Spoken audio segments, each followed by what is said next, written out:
ایک باپ اپنے بیٹے کو مخاطب کر کے یہ نصیحت کرتا ہے: میرے پیارے بیٹے، میرے لخت جگر، ایک دن تم مجھے بوڑھا دیکھو گے، میرا رویہ تمہیں غیر منطقی معلوم ہوگا، تب براہ کرم بیٹا مجھے تمہارا وقت اور صبر چاہیے ہوگا تاکہ تم مجھے سمجھ سکو۔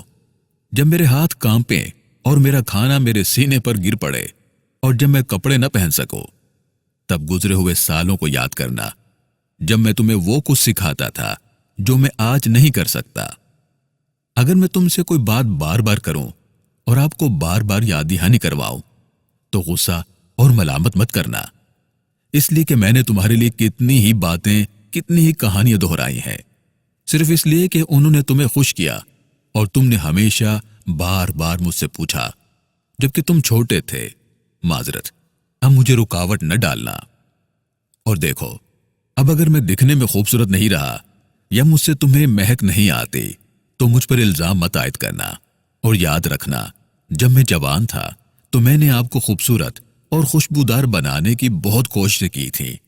اپنی جوانی میں میری لا علمی اور کم فہمی پر مت مسکرانا، بلکہ تم میری آنکھیں اور دماغ بن جانا تاکہ جو چیزیں مجھ سے رہ گئیں میں انہیں پا سکوں۔ میرے پیارے بیٹے، میں وہ ہوں جس نے تمہیں سکھایا، میں نے تمہیں زندگی کا سامنا کرنا سکھلایا۔ آج آپ مجھے کیسے سکھاتے ہو کہ کیا کرنا چاہیے اور کیا نہیں کرنا چاہیے؟ اپنی گفتگو کے دوران میری کمزور یادداشت اور میری باتوں اور سوچ کی سستی سے نہ تھکنا، کیونکہ میری خوشی اب صرف تمہارے ساتھ رہنے میں ہے۔ بس مجھے وہ خرچ کرنے میں مدد کرنا جس کی مجھے ضرورت ہے۔ میں اب بھی جانتا ہوں کہ میں کیا چاہتا ہوں۔ جب میرے پاؤں مجھے جہاں چاہے لے جانے میں ناکام ہو جائے تو مجھ پر احسان کرنا اور یاد رکھنا کہ میں نے تمہارا ہاتھ اتنا پکڑا کہ تم چل سکو۔ میرے پیارے بیٹے، آج میرا ہاتھ پکڑتے ہوئے کبھی شرمانا مت۔ کل تم کسی کا ہاتھ پکڑو گے اس عمر میں جانتا ہوں کہ میں آپ کی طرح زندگی کے قریب نہیں آ رہا ہوں، لیکن میں مرنے کا انتظار کر رہا ہوں۔ میرے پیارے بیٹے، میرا ساتھ دینا، میری مخالفت مت کرنا۔ جب آپ کو میری کچھ غلطیاں یاد آئیں تو جان لینا کہ میں نے ہمیشہ آپ کے بہترین مفادات کے علاوہ کچھ نہیں چاہا، اور یہ سب سے اچھی چیز ہے جو آپ ابھی میرے ساتھ کر سکتے ہو، میری لغزشوں کو معاف کرنے کے لیے اور میری خطاؤں پر پردہ ڈالنے کے لیے۔ اللہ تمہیں معاف فرمائے اور تم سے درگزر کرے۔ بیٹا، لوگوں کی باتوں میں آ کر مجھے بھول نہ جانا، مجھے وقت دینا نہ چھوڑ دینا، اپنی بیوی بچوں میں اس قدر مشغول نہ ہو جانا کہ میری جوانی، میری زندگی، میری محنت سب کو بھول جاؤ۔ بیٹا، آپ کی ہنسی اور مسکراہٹ اب بھی مجھے اسی طرح خوش کرتی ہے جیسے جب میں جوان تھا۔ مجھے اپنی صحبت سے محروم نہ کرنا۔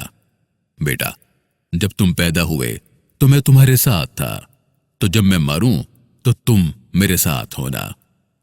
اور کوشش کرو، دین کو سیکھو، اخلاقیات کو سیکھو، معاملات کو سیکھو۔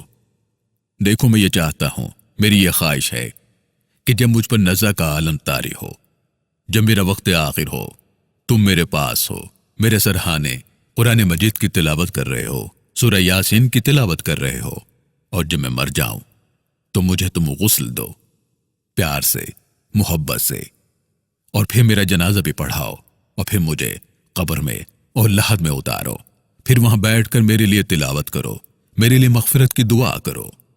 بیٹا، جو تم آج اپنے باپ کے لیے کرو گے، کل تمہارے بچے تمہارے لیے کریں گے۔